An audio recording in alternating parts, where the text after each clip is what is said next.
Esta é a Rádio Web Uniriter, onde você encontra informação, entretenimento e cultura. Está começando o programa literário Verso e Prosa, em sua 13ª edição. Produção e apresentação, Lenira Pereira. Supervisão, jornalista Roberto Belmonte e Gabriela Almeida. Operação de rádio, Emerson Garcia. Acompanhe o programa todos os sábados, às 20 horas, pela web rádio RD Uniriter, com reprise no domingo, no mesmo horário. Você pode baixar o aplicativo RD Uniriter e nos acompanhar também pelo YouTube. Boa noite, ouvintes.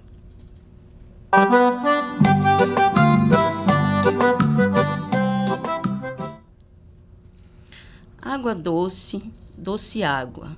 Evelyn Haim.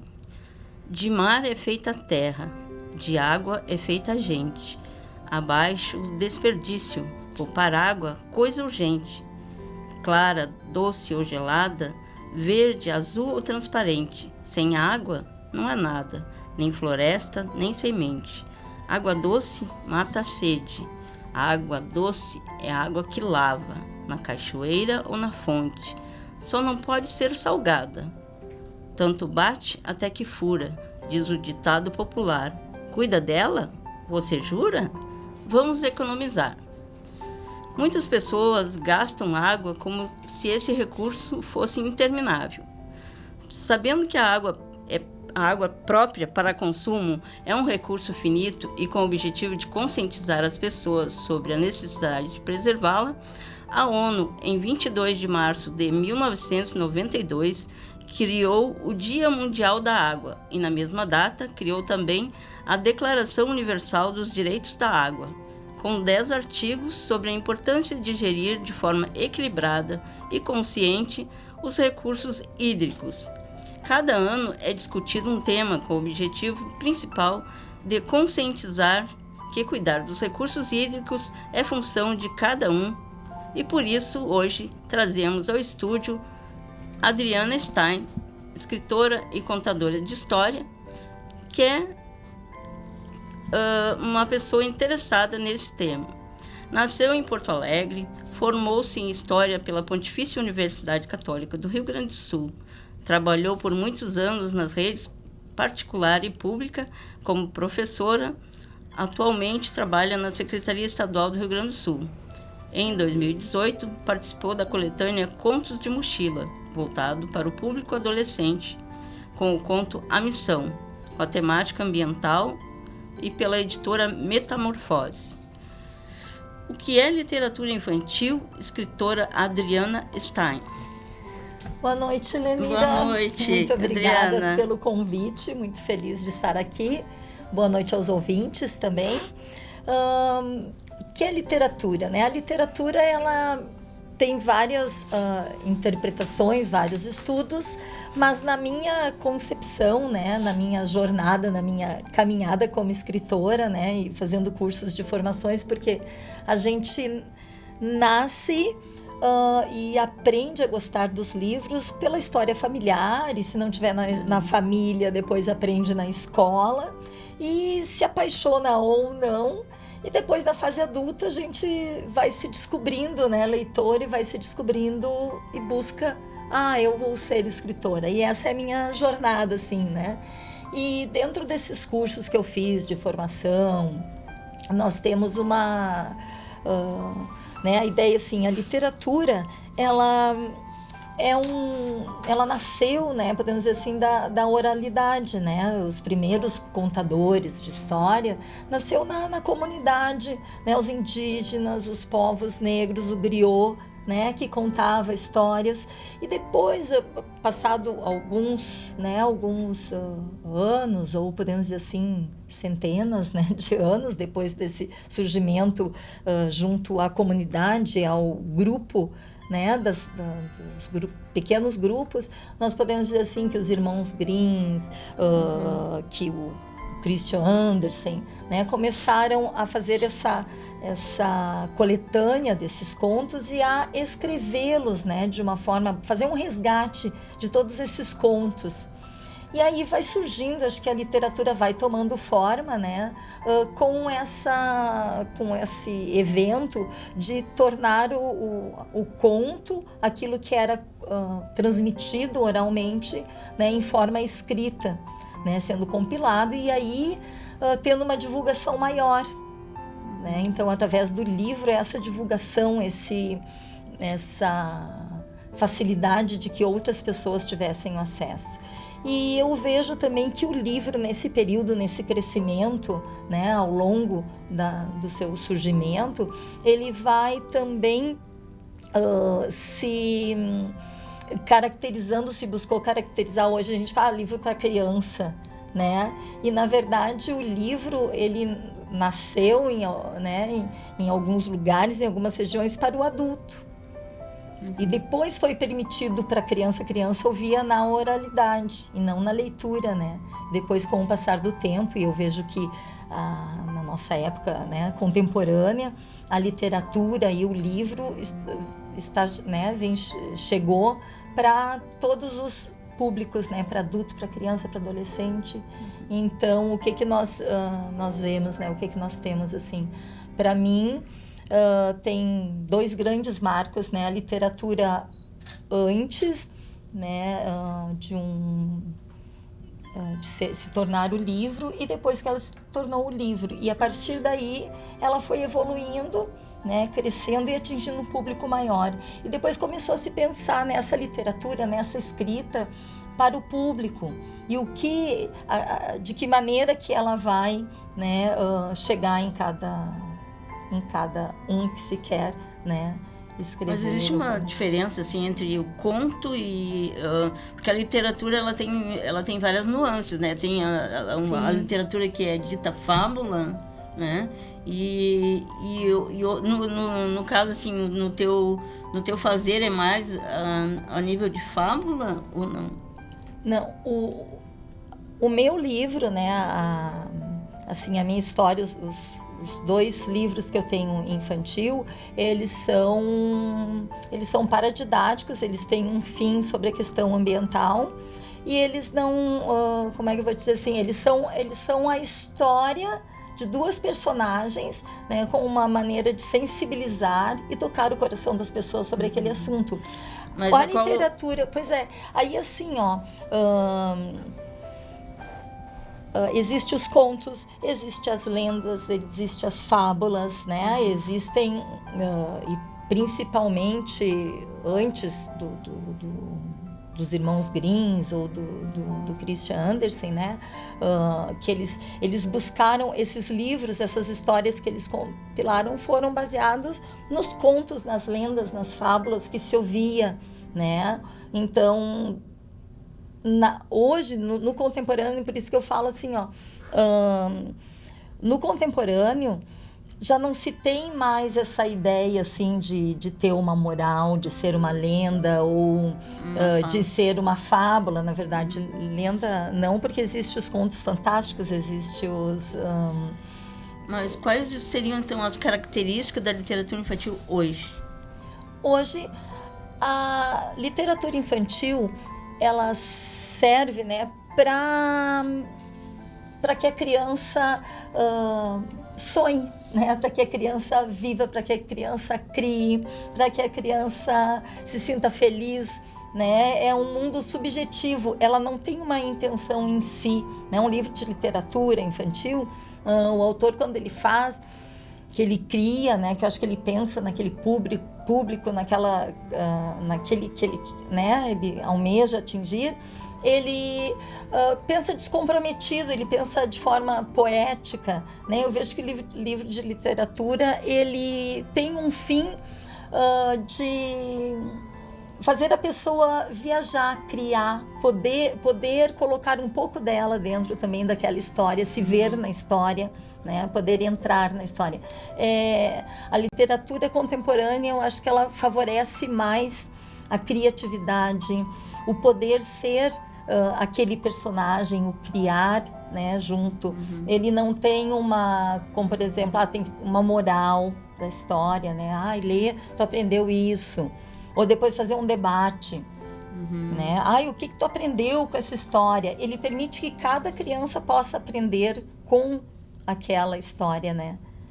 Cada um fazendo a sua interpretação. Eu vejo essa questão assim na literatura moderna, né? Na literatura contemporânea, na verdade, né?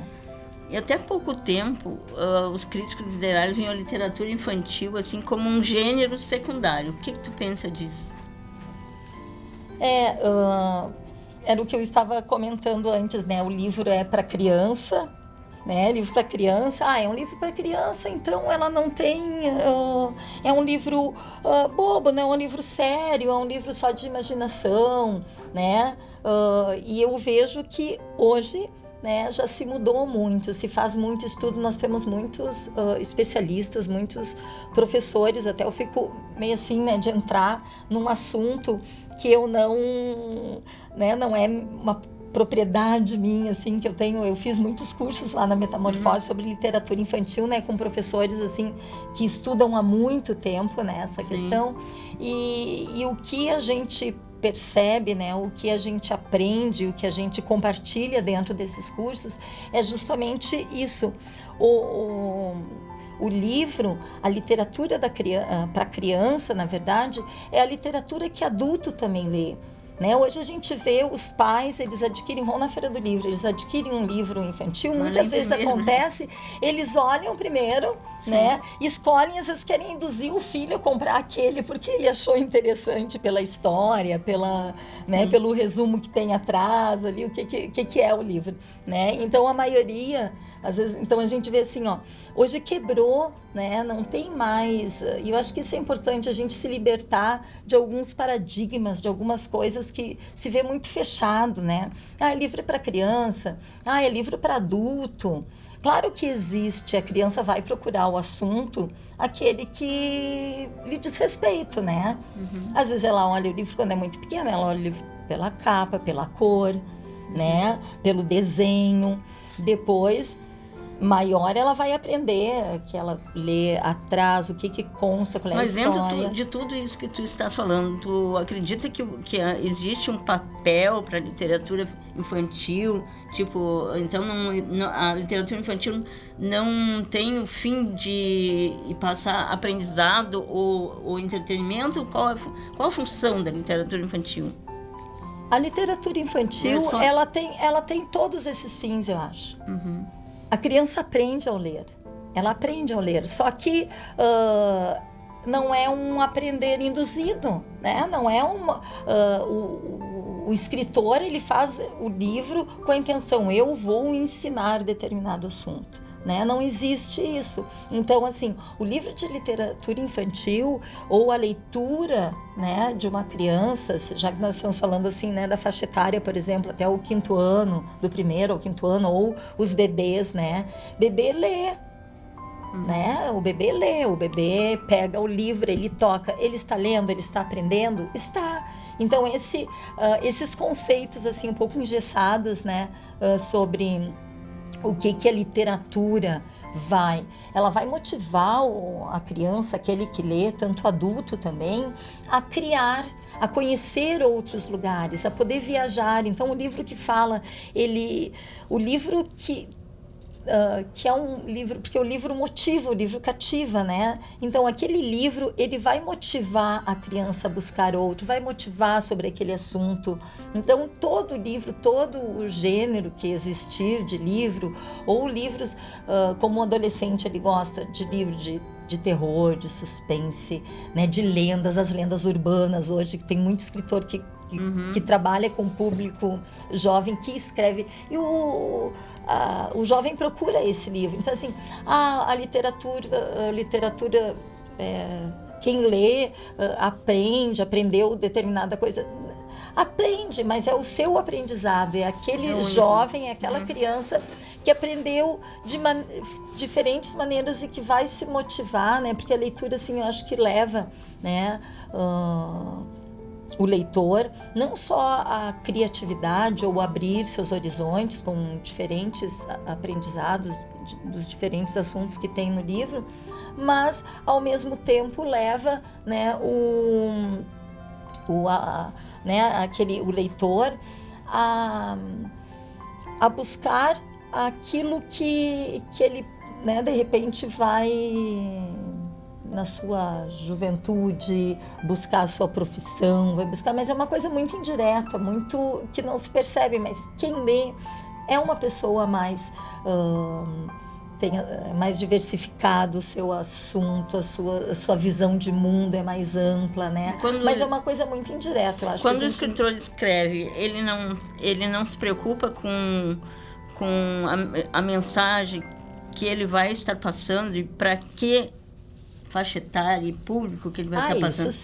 Isso sim. Todo escritor, por exemplo, eu me dediquei ao público infantil. Quando a gente pensa, eu quero escrever para o público infantil, então a gente se preocupa sim, né, com o que tu vai escrever, o que tu está oferecendo, né? O que tu quer? Precisa ter uma adequação. Precisa ter... tu precisa saber o que tu pretende com quem é teu público. É infantil? O que tu quer passar para ele? Alegria através da poesia? Só a imaginação por imaginação? Tu queres que ele reflita sobre alguma coisa? Sobre a vida?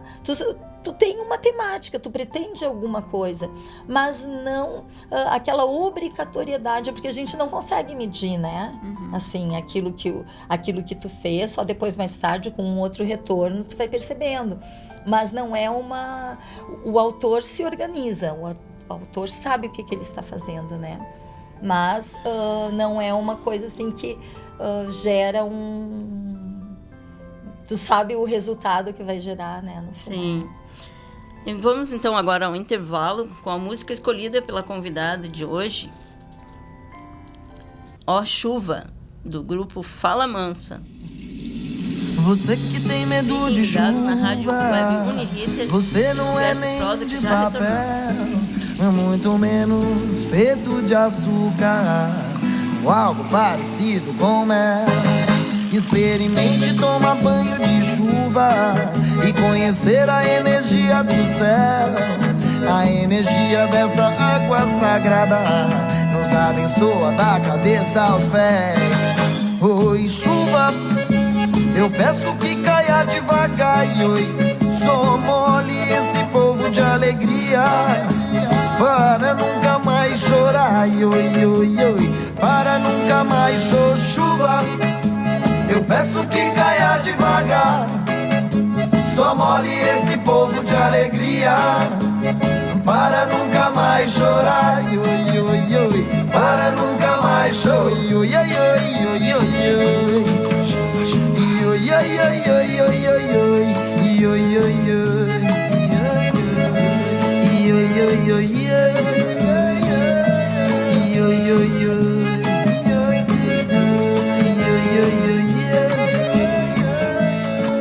você que tem medo de chuva, você não é... Estamos de volta com o programa literário Verso e Prosa. Lembrando que as trilhas que você ouve é Josefina, de Quincas Moraes, e de Fersto Noel, de Quincas Moraes também. E comigo no estúdio, a escritora e professora de História, Adriana Stein, e vai nos falar agora sobre sua trajetória como escritora e de seu livro Agualina e Maresia, Aventuras Marítimas. Quando escreveste teu primeiro livro e qual era o título, Adriana? A minha história aconteceu o inverso, ao contrário. Em 2005, eu criei a personagem Agualina Pureza Oceânica para fazer uma atividade na minha escola, que era a Semana do Meio Ambiente, e a gente teria que fazer uma atividade com as crianças. Eu tinha, na época, o 2º ano, e aí criei a personagem, assim, Agualina Pureza Oceânica, veio na ideia, na cabeça. Me vesti, botei um vestido de TNT, botei uma peruca e apresentei para minha turma. E as professoras, colegas começaram, apresenta para minha turma, apresenta, e começou a ficar bacana. Eu contava a história da gota de água, da Agualina, que saiu do rio Gravataí, porque na época eu trabalhava em Cachoeirinha, e que veio pedir ajuda para não jogarem lixo, e que estava ficando difícil de viver naquele lugar, com tanta sujeira. E começou a ficar bacana, só que cada vez que eu apresentava, eu acrescentava uma coisa, tirava outra, e eu não conseguia. Eu disse, eu vou ter que organizar isso aqui. Vou fazer um livro. eu pensei, vou sistematizar essa história, né, da Agualina. Então foi o contrário, eu criei a personagem e depois veio o livro. Então eu fiz em 2015, daí entre 10 anos depois da personagem, né, eu fiz o livro Agualina, Uma Aventura Fora d'Água. Então foi o primeiro livro, né, em que a única personagem era a Agualina, a mãe dela, a Água Límpida, o doutor Agualôncio, né, que ajudou ela, deu pistas, descobriu por que ela não estava passando muito bem, né, porque ela não sabia o que era poluição, ela foi descobrir através do doutor Agualôncio. E aí, com as apresentações, daí, assim, depois que eu fiz o livro e que começou o trabalho a ser divulgado, eu comecei a ir a muitos lugares. Eu me apresentei na Expo Soja, para público adulto, né? A Agualina, na verdade, se apresentou. E eu fui apresentando em vários lugares. Fui para a Expo Inter, né? Junto com a Corsã, que trata a água. Então, a Agualina... Sim, tem a ver com... Né? Tem a ver com o tratamento da água limpa. E passado depois essa experiência da Agualina, e por apresentar e realmente estar criando e pensando, eu digo agora, porque a Agualina é uma gota de água doce. Né? Ela nasceu em Santo Antônio da Patrulha, lá na nascente, né? Bem limpinho lá. E aí... ela só abrangia a questão da água doce, embora ela fale, né, da família aquariana, que é em todo lugar, que é no mar, que é né, enfim, oceanos, geleiras, mas ela começou de repente a falar de uma prima dela, falar da maresia onda oceânica. E está aí, a nova parceira da Agualina. E então, nesse ano, junto com a editora Metamorfose, eu publiquei e fiz o lançamento nessa Feira do Livro, né? O livro da Agualina e Maresia, Aventuras Marítimas. Daí a Agualina foi para o mar ajudar a maresia a resolver, né, o problema de poluição também. Realmente é um problema bem grave a questão da poluição marítima, né? Que todos os anos são toneladas de lixo no mar, né? Tem as ilhas, né? As ilhas de lixo no Pacífico, que as pessoas não conseguem né, se movimentar com um barco, nada, porque é impossível, né? E ali se vê tartarugas, se vê vários... animais presos, né, naquele lixo também, e que está alterando tudo. O lixo na água, ele altera pH, né, altera daí a fauna do entorno, né, os animais, né, então tudo vai alterar e vai mudar, e essa mudança, né, na água... muitos animais engolem esses lixos plásticos, também, né? Também. E contaminando a água. Da onde vem a água, né? Que a gente toma? Essa é uma questão. Da onde vem? E como está a água? Que a gente bebe. Né? E as tuas temáticas vão ser sempre nessa linha em relação ao meio ambiente e a água. Pretende seguir nessa linha? Eu, assim, é uma questão muito importante. Eu pretendo não abandonar nem a Agualina nem a Maresia, né? Seguir fazendo esse trabalho. Mas eu penso num próximo, já estou pensando num próximo, que não seja paradidático, que não seja assim tão diretamente na questão, né, de aprendizado, porque esse meu livro ele induz a um aprendizado, né? Que por isso que também difere um pouco da literatura infantil, que é despretensiosa de um aprendizado direto, né?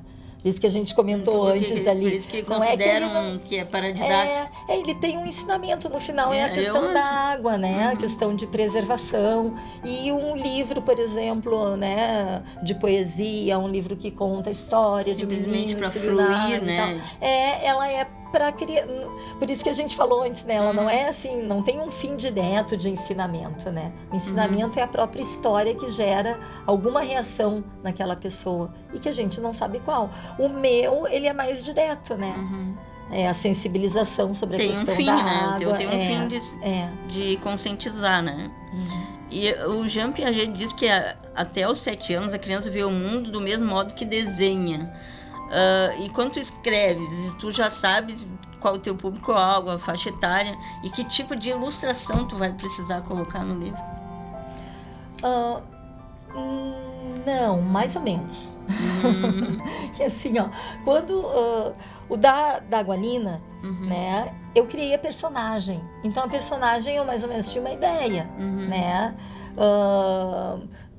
Do Dr. Agualoncio, eu tinha uma ideia, eu fazia uma ideia. Mas quando a gente chama um ilustrador para pensar junto com a gente, ele ajuda, ele dá o Douglas, né, que é o ilustrador da Agualina e Maresia, a gente praticamente, nós fizemos juntos, né? Ele fez os traços, ele mostrou, eu achei legal, e aí, quem sabe tu faz assim, faz um ajuste, eu não vejo ela dessa forma, ou com esse tipo de...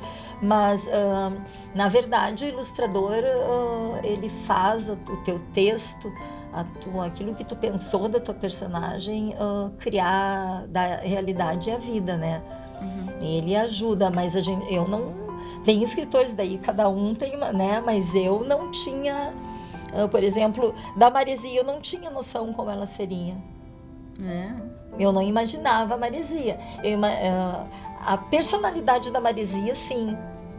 Mas como o semblante, a fisionomia... o físico, a fisionomia dela eu não imaginava. Daí o Douglas fez, eu achei legal. A Agualina ficou muito parecida com a ideia que eu já tinha e com a própria personagem vestida, né?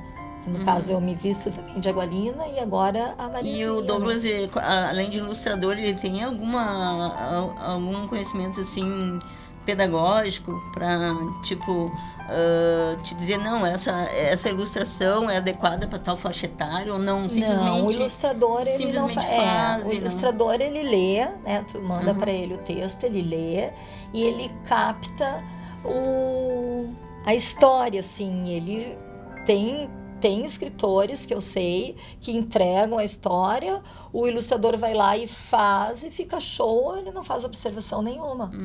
Mas não, eu acho, o ilustrador, ele não precisa ter e nem tem esse... É que é muito, eu não gosto de falar porque essas questões são muito... pode ter e tem ilustradores que são professores e que no fim, né, foram para o lado de ilustração ou não, mas o ilustrador, ele não precisa ter esse conhecimento didático, pedagógico para fazer, né? E na verdade, mesmo sendo um paradidático, que existe uma questão assim, ó, que às vezes alguns livros, até teve o ano passado, teve várias polêmicas assim de livros que entraram nas escolas e que não estavam muito adequados às crianças e tal. E agora, há pouco tempo, teve uma questão com uma menina que eu acho que era, não me lembro se ela era negra ou coisa assim, que foi barrada numa escola, né? Aí eu não sei se foi... teve uma menina que foi, não me lembro agora. Essa questão, assim... Como o livro entra na escola, quando ele entra, não tem nenhuma pessoa assim, diz, olha, esse livro não pode, ou pode ou não pode, é adequado ou não é adequado. Como é que eu vou te dizer? É uma questão bem delicada, né? Essa que tu levanta, assim, que tu já foste professora, né? Já aconteceu contigo alguma coisa assim? Em tempo de professora? O que eu sempre avaliei, né, no livro para trabalhar com os alunos, né? Existe critérios dependendo da faixa etária dos teus alunos. O que tu está o que tu queres? Eu quero um paradidático, eu quero trabalhar a questão da água. Então, vou pegar Aventuras Marítimas, eu vou pegar um outro autor. Conheço esse autor é bom. Eu quero que ele... Deixa eu ver o que ele está trabalhando, qual o último livro dele. Tá legal, é isso. Né? Aí tu conversa com a tua professora, né, tua colega da mesma série, normalmente é 2 do segundo, 2 do terceiro, e a gente conversa e troca ideias e escolhe aquele livro por critérios que tu queira. Ou, não, eu não quero trabalhar um livro, não quero um assunto específico, não quero trabalhar, já cansei de trabalhar a questão ambiental, a questão de discriminação, disso, aquilo, tá? Eu quero trabalhar um livro poesia. Então, eu acredito assim, que o professor, ele pode escolher o livro e ele escolhe de acordo com os critérios pedagógicos, com os critérios da própria escola. Às vezes, dependendo da escola, tem o supervisor, se faz o estudo, o que nós vamos pedir determinado livro para as crianças comprarem. Hoje eu vejo que a gente vive um momento muito delicado, né? Porque está se formando alguns conceitos que, na minha opinião, são errados, estão fora de um padrão, né?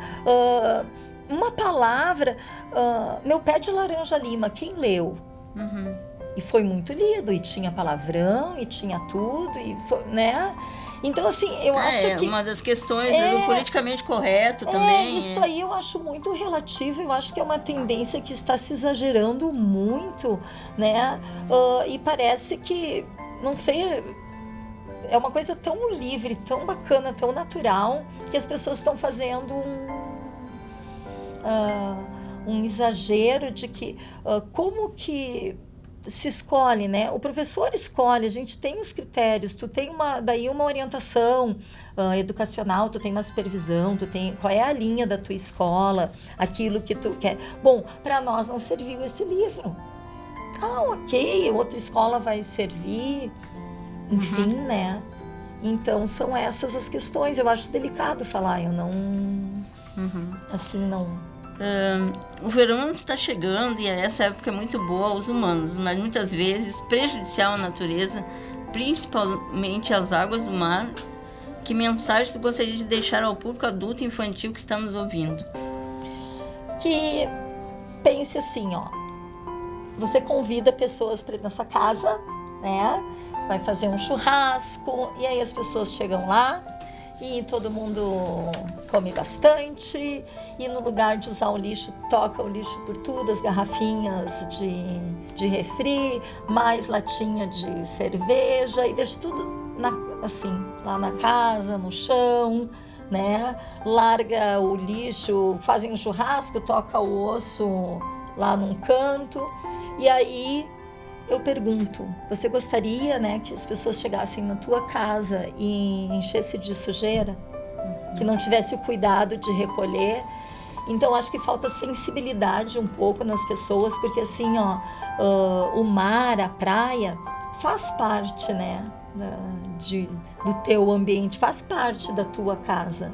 Não existe jogar lixo fora, está tudo dentro, né? Está dentro do nosso continente, a nossa casa, a nossa praia faz parte do nosso meio. Então, enquanto o ser humano continuar se achando acima, né, e distante, que isso não vai atingi-lo, vai continuar essa questão das pessoas não se importarem, né? Então eu penso que a sensibilidade né? Se vocês perguntarem para a Maresia, né, qual é o sufoco dela lá dentro da... Poderia ler um pouco da Maresia para nós? O sufoco dela dentro da casa dela, né?